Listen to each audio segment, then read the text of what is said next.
this starts in 1877. These men start to come back here. They want to find where they fought. And they want to honor their friends who lost their lives here.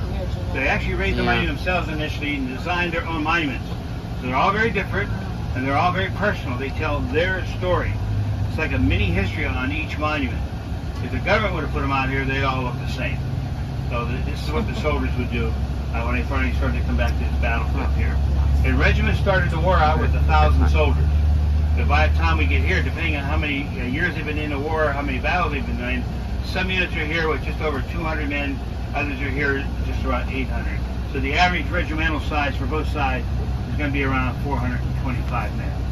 Now, this started as a memorial field within a week after the battle. People in Gettysburg realized something important has happened here, and they'll start to save some ground for history's sake, and that's the beginning of, we have close to 7,000 acres under National Park control today. Soldiers came back in 1877. They started what was called the Gettysburg Battlefield Memorial Association, and they started to put their monuments on the battlefield. They will extend an invitation to Southern units to put monuments on the field. Those Southern units are going to initially decline, and there's a lot of resistance from the Northern states to put Southern monuments on the battlefield. That will all change at the turn of the century. 1895, by act of Congress, this will become a national military park, and the War Department, like we call it today's Pentagon, will start to run the battlefield. And they will put on the field over 900 cannons on the field for both Union and Confederate positions. And that kind of gave us an idea of where the lines were at. But the War Department will also take it a step further, and they'll put on the field what are called brigade information tablets. And that's an iron tablet slanted on a 5-foot granite base. And it tells you what brigade was here, what they did for those 3 days they were here in Gettysburg, as much as they could. And there's a Union tablet here on your left right now, and they are always on square bases. Now, the War Department also put brigade markers for the Confederates on the field. There's one coming up on your right-hand side, and they will always be on circular bases. So that differentiates the two of them. Battle started over there where you see that guy on a horse. That's General Reynolds. That's McPherson Ridge. That's where it all starts. The barn there's the McPherson Barn. Actually became a hospital. The railroad, the Confederates got in there. I thought it'd be a good place to fight from. That's how steep it is. They got in there. They got trapped. They couldn't get out. And this is where most of the Doubleday guys are fighting all the way down to the far tree line. And they're going to be making a good fighting withdrawal. So every 25 or 30 yards on this field, you see a line of bodies lying out there where they stopped and fought, men went down, they just moved back another 30 yards and did it all over again. You can tell how personal they can make the monuments. We make the turn, you guys in the back will see a monument on your right-hand side for a Pennsylvania regiment, and they want to honor their flag bearer, a guy by the name of Sergeant Ben Crippen. And every 25, 30 yards when the men would stop and fire back at the Confederates, Sergeant flag bearers don't have a rifle. So he just stood there and shook his fist at the Confederates. And he kept on doing that until he got up there by the church, where the church is today, before he was finally shot and killed. And the Confederate officer who saw that happen said he was sad to see such a brave man die, but they think he was being rather obstinate. They think he was showing more than just his fist at the Confederates. So they went back across the field.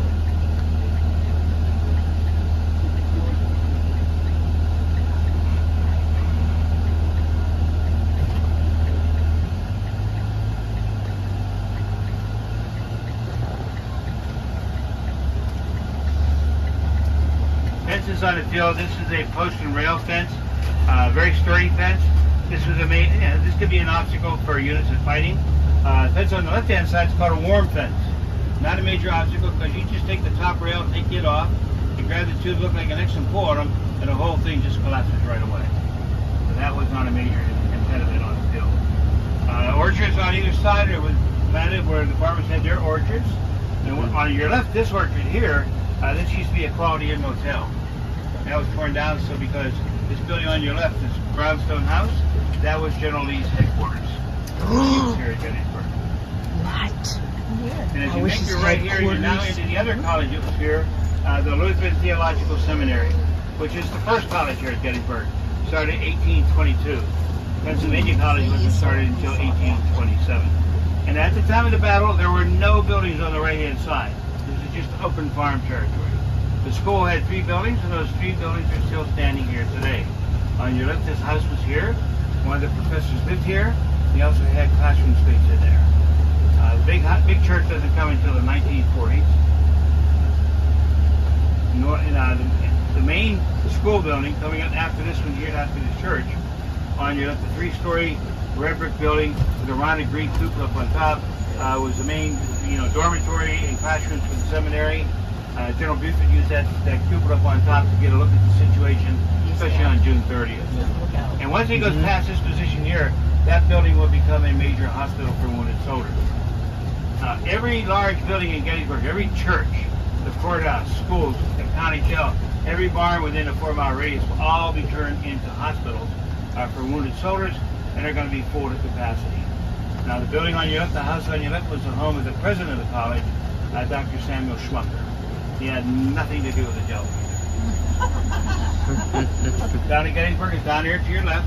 It's now occupied by Confederates at the end of July the 1st. The civilians, they're down in their basements. They're trying to stay out of harm's way. But on July 2nd, some of the ladies from the town will come out, bring with them water, milk, whatever food they can supply. They just want to help with the wounded. And they did not care where that soldier was from.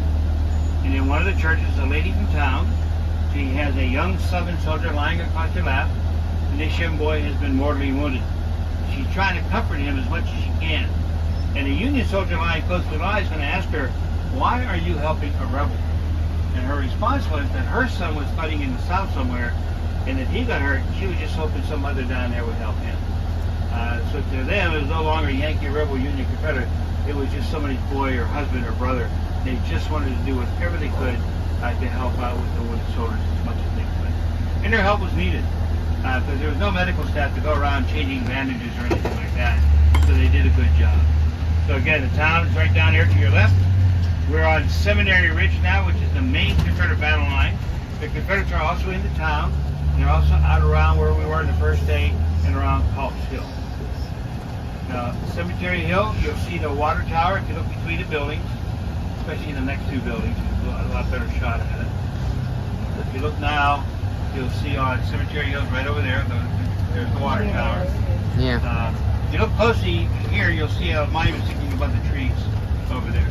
And that's a monument in the National Cemetery on Cemetery Hill. And down there to your left front is Little Round Top. So that Union line from Cemetery and Culp's Hill down to Little Round Top, that's the fish hook. And that's going to be 3 miles long.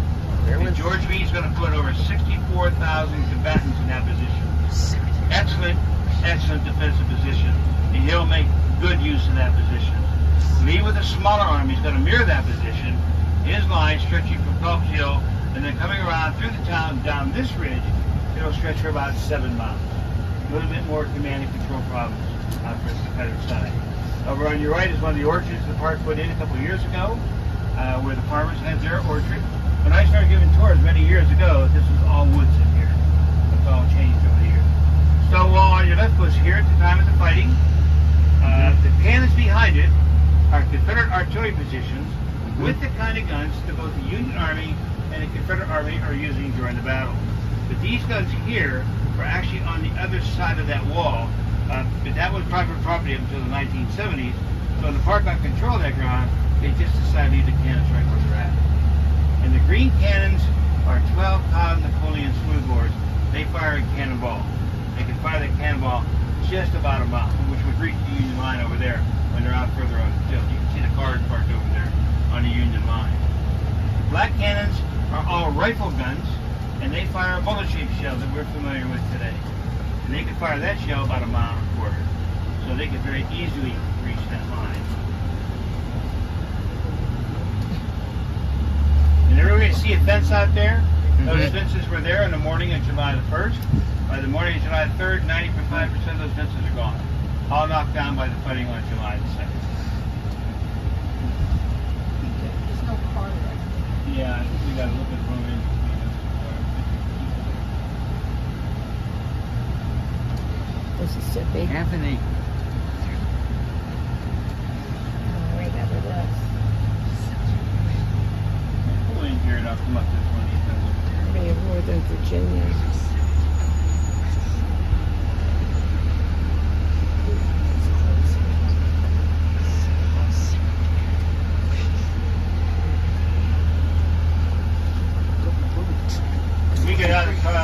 guys go behind the bus and they cross over to one of those black cannons that are sitting there.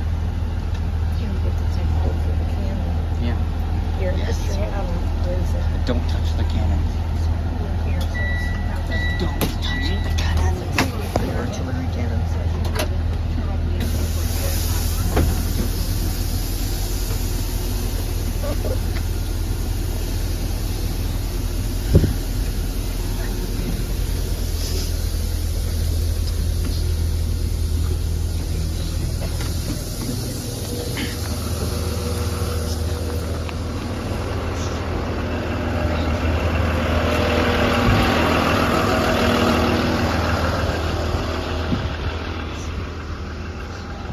Hey, can you like tell where Cemetery Ridge was at? Right over there. Over there. Yeah. That's Cemetery Ridge. The Union soldiers were like stationed there, so, Huh? to protect themselves. What? There was Union soldiers were stationed there to protect Yes. themselves. Yeah, there's a stone wall over there just like this. Yeah. And there was flag, fence post on top of it. Mm. So these are smooth bore. This is right. What's this?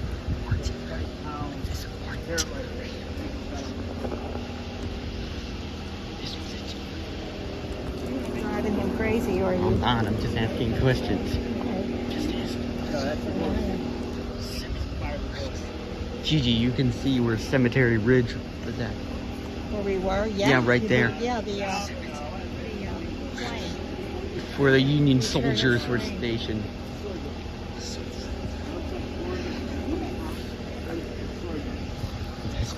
Look at this big old beast right here. Gee, this is actually the Confederate artillery. Oh, this is Confederate. Yes, this is. we got an agreement with the local farmers.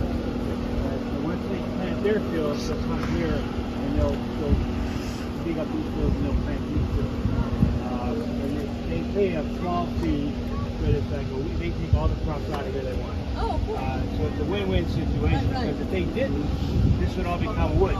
Yeah, And right. we would lose the whole thing. Yeah, And that's what happens to a lot of other battles. They just let them grow. yeah, And you go, oh, right here's what just happened. You can't see a thing. yeah.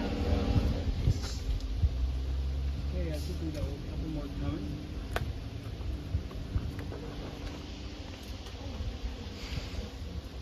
Now these guns you see here, they would not be in this line. Like I said, they're out in the field out here. When these guns fire, they go back a good 6 to 8 feet, pretty quickly. Oh gosh. Okay? So you don't want them in the woods or in rocky terrain, because if that trail on the back, as it goes back, if it catches on a root or a rock, it'll flip over. This barrel weighs about 1,000 pounds, so that would actually break the frame. So then the gun's out of commission after that. So they always wanted to have a good place where they could fire for, so out there in the field, and then they would kind of dig around it so the guy could slide back and they could push it back into position. You'll hear a lot of reenactors especially say how they can fire 3 shots a minute. Well, reenactors can't, because when they fire the gun, it just sits here. Okay? If you're, for real, when it goes back 6 to 7 feet, you got to push and pull this thing back into position. So the 2 guys in the back will put a pole with that ring that's sitting up on down there and lift up on it, and then 2 guys in front will grab the wheels and they'll push and pull it back into position. You do that 3 times a minute for 30 minutes, you just wore out your crew. Plus your gun now is way too hot to use. You've got to give the barrel time to cool down. Especially this now, the green cannons, if it gets too hot, they'll deform, they'll bulge out or they'll split right away. These guns, the barrel will blow up. Okay? Oh my gosh. Or you don't want to be the guy who's pushing that gunpowder down his barrel when the barrel is red hot. Because you may go flying down that field with that stick in your hand. So that's not a pleasant thing to do here. That kind of ruins your day real quick. So I was like watching movies, when the movie star stands behind the gun, and when he fires it, first of all, he comes up with a small little stick. He touches it, the red end of the stick, with the gun, and the gun goes off. And then he watches what happens. Well, the gun's going to roll right over top of him. And you can put a flamethrower on this thing, it's not going to do a thing. That hole back there, I think this one still has a hole in it. Okay, that's the trigger mechanism. The way the gun fires, you put the gunpowder and the shell in first, then what goes in that hole is called a friction primer. It's a 3-inch long copper tube full of gunpowder coated in flint on the inside with a wire that's wrapped through it. And when a soldier puts it in that hole, it sits right on top of the main charge. And then when he pulls the lanyard, that wire spins on the inside, creating sparks, which ignites the gunpowder in that little tube. Then it shoots a flame into the main charge, and then the gun fires, all within milliseconds of each other. Okay, that's so you can put matches on here and everything. Well, just to kind of, as an example, one of the guns here at Gettysburg, a Rhode Island gun, as the men were up here loading it, a shell from the first side came and hit the barrel, killed the 2 soldiers who were loading the gun, put a dent in the barrel, but the shell's halfway in. 2 other guys come up and try to push it in further. That just makes it stick more. So then they run away from the gun, and as the gun cools down, it just kind of fuses around that shell. Rhode Island took that gun home for a souvenir, and they put it in their capital, Rotunda, for 100 years. And when the 100th anniversary approached, they wanted to bring it down here to Gettysburg to display it, where it was at the time of the fighting. And as they were moving it out of the Rotunda, they started talking about its history, and then one guy finally said, well, wait a minute. If there's a shell here, there's gunpowder back here, and it's still alive. And that's when people could smoke anywhere they wanted to. And people lean against his gun, smoking their cigarettes, flicking their ashes and that. Any hot spark goes down in that barrel, this thing explodes. So they very carefully moved it out of the building finally, and they sliced it off up front, and stuck a pool in there to pull things out so they could get that gunpowder. And then they fused it back together and brought it down here. And then put a fake bullet in front to show what happened to it. So they kept it in there for 100 years. Yeah, 100 years that thing was sat in here. Never exploded, so they're very lucky out Only there. the grace of God, that wasn't Right? yeah. you aren't kidding. All right, we talked about the fence. The fences out there. This is the field that's going to be fought on July 2nd and 3rd. It's a big field. It's not a flat field. If I would send half of the bus across the field, and the rest of us went over there on the Union Line, we see the cars parked over there, and watch you come across the field, you will disappear these 3 times because the ground goes up and down as you go across the field. It was actually much more pronounced in 1863 than it is today. The field's been used for a lot of different things over the years. 1917, where the houses are today, that was an Army fort, Army camp. It was called Camp Colt, and that's where they trained American soldiers in 1917 to go fight in World War I. And the young captain in charge of that fort was a young guy by the name of Dwight Eisenhower. And that's how he started coming to Gettysburg all the time. The Marines used it as a training ground in the 20s. 1943-45, where those houses are, that became a German prisoner of war camp. And there were over 800 Germans kept prisoners here in Gettysburg for a long time. Until the war came to an end. And then they're all shipped back. So that's how the field was used. That's how the guns, this is a 20-pound Parrott rifle, the most powerful gun here, so it can fire a bigger shell, a longer distance. And the shells they fire, they do one of several things. One is a solid shot, just a hunk of metal. That's usually fired other cannons. You want to put a dent in a barrel, you want to knock off a wheel. Anything that will put that gun out of action. That shell does not explode. There's 11 buildings in Gettysburg that still has an artillery shell lodged in the side of the building. Then the other shells are called case shot. I forget the other term, it just goes out of my head now. But they're they're hollowed out on the inside. Then they're full of gunpowder. Then they got metal fragments scattered throughout the gunpowder. And then they have a fuse screwed into the back of it. And when the gun fires, that fuse starts to burn. When it reaches the gunpowder inside the shell explodes in the air, throwing shrapnel down at the soldiers down below. Civil War artillery in 1863 is still designed to explode in the air, not when it hits something. Percussion caps are still being worked on. They're not going to be used until late 1864, 1865. So these shells, just like over Fort McHenry, bombs bursting in air, that's what they're doing. They're bursting in the air, throwing shrapnel down at the people down below. If a shell hits the ground and you can hear the fuse going, you get out of the way because it will eventually explode, and that's what you show the ground exploding. But that's a very rare thing that would happen. It's pulled by 6 horses, operated by 5 men around the gun. And then a couple more guys are behind with the ammunition. Then further back is what's called a caisson with more horses and more guys. So every cannon on the field had a minimum of 12 horses assigned to it. Wow. And during this battle, there were over 700 cannons used here at Gettysburg. Wow. So that's a lot of horses. You got to feed those animals. You got to feed them well. You're going to pull all this equipment and all those big supply wagons and that. This is where you start to see Southern monuments on the field. Southern States Initiative were not interested in putting monuments North up here. Carolina. Again, that changed in 1917 when Virginia will put up the very first Southern monument on the battlefield.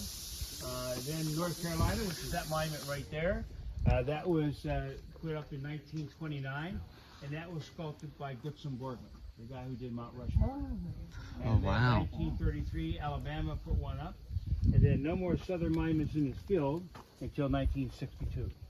But the country went through Great Depression, World War II, there's other things happening.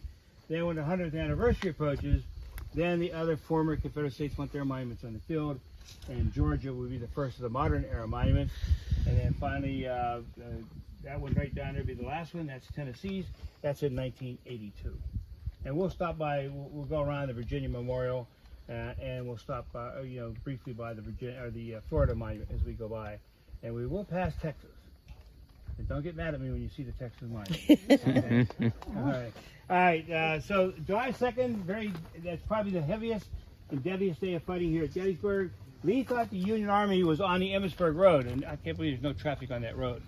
But that road is way out in front of the Union line. You can see the Union line back there where the cars are. Okay, Emmitsburg Road is about 125, 150 yards in front of that. And then it goes further away. It's further down the field you go. The two lines don't run parallel. They go away from each other. So right here, we're about a mile away from the Union line. Further down, we'll be over 2 miles away from the Union line as they split apart. And then the road, which goes down between the two lines, it's very close to the Union line over there. When it gets down to the bottom of the field, it actually goes right through the Confederate line. So that's how it's very weird shape that you look on the map here. Lee thought the Union line came down the Emmitsburg Road and ended where that red barn is, which is right on the road. Okay, so the red barn across there. So his plans that day were based on bad information. He didn't realize they were way behind there. If you can, if you look, let me see if I can get over. Let's move down here just a little bit. From here, if you see the big dome monument, if you look behind the dome monument, you see another tall monument behind it. That's Cemetery Ridge. That's way far away from that road. So Lee is wrong in where he thinks the Union line is, but remember his cavalry's not here. So he's making bad decisions based on bad information. He's not told exactly how the line is. He can see the Union soldiers down the ridge, but once he gets so far down, he can't see because the ground drops off. He can't see them the whole way. And if cavalry's here, Stuart's men were very good at finding the center line and going to the left and right and finding where the left side and the right side ended. So they could tell the commander exactly what he's facing. I'm sure that if Stuart would have been here, he'd have told Lee what he's facing over there, and this whole thing could have been different. They could have been back here by those mountains, and I can't believe he would have tried what he does, knowing exactly what he's facing that day. So that's what he thinks is happening, and every time he looks at Little Round Top, see it way down there? There was never anybody on that hill. There should have been. There were, at nighttime, soldiers from the 12th Corps got up there. Then about 4 o'clock in the morning, they were told to get off and go to a Culp's Hill, the hill on the other side. And then another unit, the 3rd Corps, was supposed to get on that hill. But their commander, a guy by the name of General Daniel Sickles, he's a lawyer, turned politician, turned general from New York City, from Manhattan. He's part of the Tammany Hall political organization. Very corrupt organization at that time. Wow. And he didn't like taking orders. He's a congressman, I can do what I want. You have to listen to me. I fund you guys, okay? So he's hard to control. He's not afraid to fight. I mean, he'll mix it up. He's not afraid to go in and fight, but he doesn't know how to use the ground to his advantage.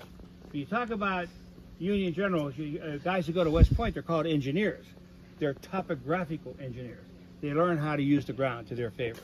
And Sickles didn't know that, so he's supposed to put men on that hill. He didn't like that idea, never checked it out, never went to see it, and he kept his men off there, and he moved them all the way out, a mile in front of everybody else. He took that good defensive line and moved it way out here, so he could be on the Emmitsburg Road, because he thought that was better high ground position. And all the other, I said, yeah, it is a better position than where you're at, but it's neutral ground.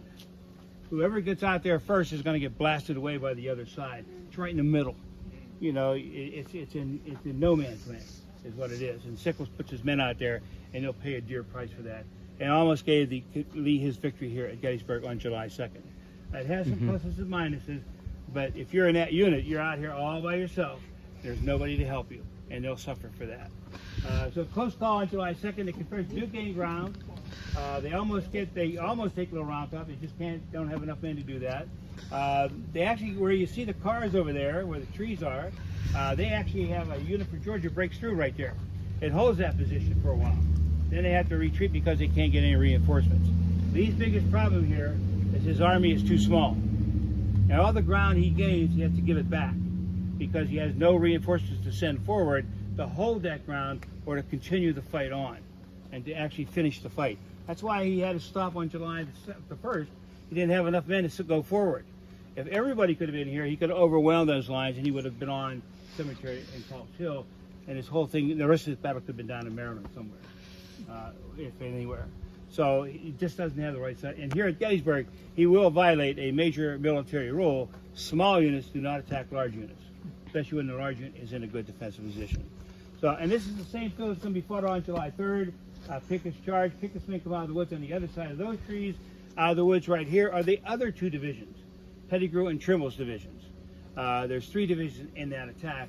You only hear about Pickett's because he's from Virginia and he's the senior officer in that attack. But it's actually Longstreet's assault is what it should be called. Today we call it the Pickett, Pettigrew, Trimble assault. The 2 units on this side who attack, they already fought on July 1st and 2nd, so there's a lot of walking wounded in this attack. But Pickett's men just got here, so they're the only fresh unit here, so they're in full strength. But they still, you know, they almost break through, but not enough. Not enough guys here. And we'll see that when we get on the other side. All right?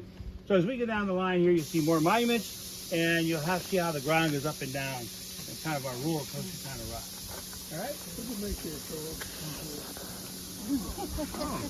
Got a little fort going on here. You got your own monument there. All right.